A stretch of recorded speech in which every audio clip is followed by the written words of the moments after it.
Hello बच्चों, अगर आप भी क्लास 10th में ये सोच रहे हैं कि नवनीत 21 लेनी चाहिए या नहीं लेनी चाहिए, तो ये वीडियो आपके लिए। बच्चों, मेरा नाम नासिर शेख है। मैं पिछले 12 साल से class 10th SSC Maharashtra board के स्टूडेंट्स को पढ़ा रहा हूँ और हमने यहाँ पर कई सारे टॉपर्स प्रोड्यूस किए हैं।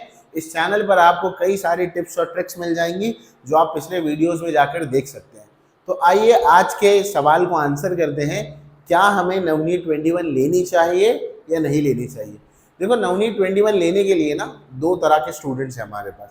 एक तो वो स्टूडेंट्स होंगे जिन्होंने पूरी बुक और टेक्स्ट बुक पक्की कर ली होगी, सारे टेक्स्ट बैक्स पढ़ चुके होंगे, पीवाईक्यूज भी देख चुके होंगे। और दूसरे स्टूडेंट्स वो होंगे जो बेचारे अब तक जिनका सिलेबस पूरा नहीं हुआ या किन्हीं का आधा हुआ है और किन्हीं का स्टार्ट भी नहीं हुआ है।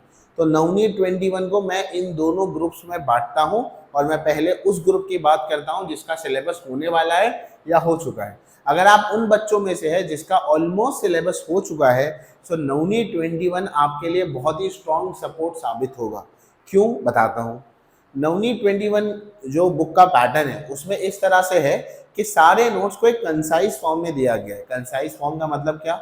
सारे ट्रू और फॉल्स एक साथ है, सारे एमसीक्यूज एक साथ है, सारे मैथ्स के थ्योरम्स एक साथ है, सारे हॉट्स एक साथ होंगे, सारे हिस्ट्री के 2 मार्क्स वाले आंसर एक साथ होंगे। तो इससे फ़ायदा क्या होता है?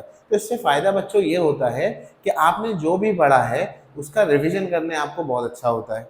दूसरा, ये लोग चुन चुन के इम्पॉर्टेंट क्वेश्चंस लेकर आते हैं जिसकी वजह से आपका रिविजन और पक्का हो जाता है। तो आपको रिविजन करने के लिए ये एक बेटर बुक साबित होगी। तो आप ये बुक को बाय कर सकते हैं अगर आपको रिवीजन करना है तो। मोस्ट इम्पॉर्टेंटली मैथ्स की बुक और साइंस की बुक इसमें ज़रूर लीजिएगा, ये आपको बहुत ज़्यादा काम आएगी। अगर पॉसिबल है तो सारे सेट्स खरीदिए, मतलब सारे सब्जेक्ट्स की बुक लीजिए और उसको पढ़िए। आपके लिए इम्पॉर्टेंट है, वर्थ है, आपका पैसा खर्चा करना इस पर वर्थ है। अब मैं आता हूँ उन बच्चों पर जिनका सिलेबस अभी पूरा नहीं हुआ है या जिनकी प्रिपरेशन पूरी नहीं हुई है, तो वो इस बुक से कैसे फ़ायदा हासिल कर सकते हैं।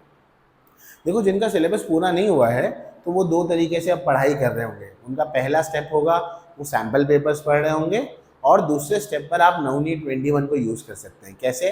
देखो, सैम्पल पेपर्स जब आप पढ़ेंगे तो यूजुअली यही होता है कि जो वीक बच्चा होता है या जिसका सिलेबस पूरा नहीं हुआ होता है वो कम से कम 5 सैम्पल पेपर्स तो पढ़ता है ना। तो मान लो एग्जाम्पल के तौर पर आपने साइंस 1 के 5 सैम्पल पेपर पढ़ लिए। अब वही आप क्या करो, साइंस 1 की नवनीत 21 उठाओ। अब मान लो आपने करंट इलेक्ट्रिसिटी से सैम्पल पेपर से जितने क्वेश्चंस पढ़े, अब वो सैम्पल पेपर के साथ साथ नवनीत 21 से करंट इलेक्ट्रिसिटी से जितने क्वेश्चंस है सब उससे पढ़ लो। तो ये दोनों का कॉम्बिनेशन बिठाकर आपके लिए एक अच्छा स्कोर रेडी हो सकता है, आप उसमें ला सकते हैं मार्क्स। क्यों? इसका एक लॉजिकल रीज़न मैं आपको देता हूँ। इसका लॉजिकल रीज़न ये है कि सैम्पल पेपर और नवनीत 21 दोनों में ही जो क्वेश्चंस डाले जाते हैं वो बहुत चुन चुन के इंपॉर्टेंट क्वेश्चंस को पकड़ के डाला जाता है, तो जिसकी प्रोबेबिलिटी यानी कि चांसेस बहुत ज़्यादा हो जाते हैं कि यही क्वेश्चंस आएंगे। तो अगर आपका पर्टिकुलरली कोई सब्जेक्ट वीक है तो आप 21 और 5 सैम्पल पेपर्स का कॉम्बिनेशन लगाकर पढ़ सकते हो। सैम्पल पेपर के लिए कौन सी बुक लेनी है आप कोई भी ले सकते हैं, ठीक है। यहाँ से 21 सेट इसीलिए बोल रहा हूँ क्योंकि ये एक ही तरह की ऐसी बुक आती है, बाकी कोई पब्लिकेशन ऐसी बुक देता नहीं है। ये कोई स्पॉन्सर्ड वीडियो नहीं है, एक जेन्युइन रिव्यू मैं आपको दे रहा हूँ। तो इस तरह से दोनों सेट ऑफ स्टूडेंट जिनका सिलेबस हुआ है और जिनका सिलेबस मिड में है या नहीं हुआ है, तो दोनों इस तरह से नवनीत 21 सेट को पढ़ सकते हैं।